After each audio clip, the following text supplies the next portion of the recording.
Bienvenue dans cette nouvelle édition de la revue des titres de ce jeudi 13 mars 2025. Découvrons ensemble les principaux titres à la une des journaux parus ce jour.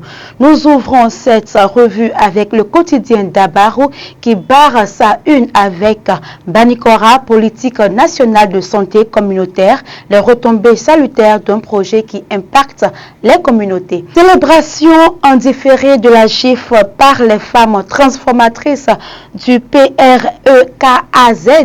le rôle des femmes dans la lutte contre les changements climatiques débattus.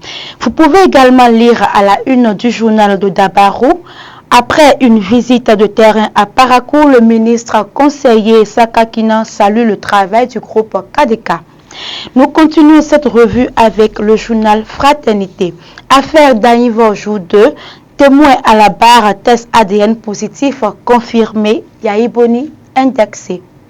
Un testament qui interpelle encore aujourd'hui, un bon repas aux prisonniers, un témoignage du père Rodrigue Bédinou sur la vie du Monseigneur Dessouza. 5e journée des éliminatoires de la Coupe du Monde 2026, Zimbabwe, Bénin, les Warriors dévoilent leurs armes. Contrôle, annonce de faux numéros et paiement de taxes. Déjà les grincements de dents et des doléances de Zémidjan. Vous pouvez lire l'information à la page 7 du quotidien Fraternité. Matin libre, Arekiat Madougou, les hommes ont failli, la justice humaine a trahi. Les vœux émouvants de Boniyayi à une collaboratrice dévouée. À lire à la page 2 du quotidien.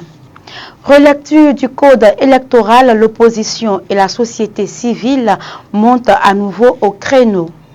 Journée internationale des droits des femmes, UBA Bénin prime les filles de 3 établissements scolaires. Nous poursuivons avec le quotidien du Coin Info qui met en sa manchette maraudage outre les études, l'autre exercice favori des étudiants. Hadj édition 2025, le Bénin octroie 710 649 400 francs CFA à l'organisation du pèlerinage. Le Béninois libéré, affaire d'Anivo, le procès de la vérité, les éléments qui vont faire perdre le sommeil à Yahi. Toujours à la une du quotidien, vous pouvez lire commune d'Abomey-Calavi, Awandjinou interdit une activité de l'UPR et justifie sa décision.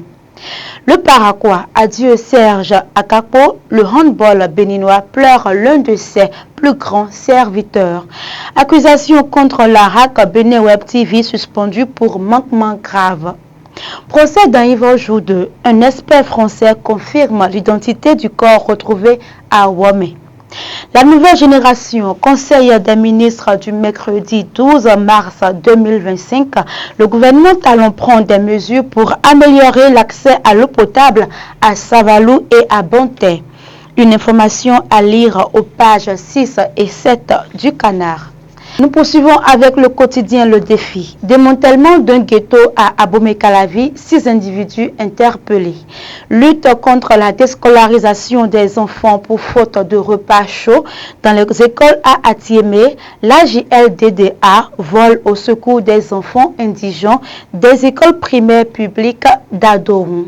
Nous terminons la revue avec le quotidien Maison d'Abarou où on peut lire organisation du Hadj édition 2025 au Bénin.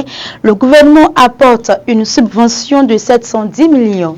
Voilà qui met un terme à cette revue des titres de ce jeudi 13 mars 2025. On se retrouve demain pour un nouveau numéro.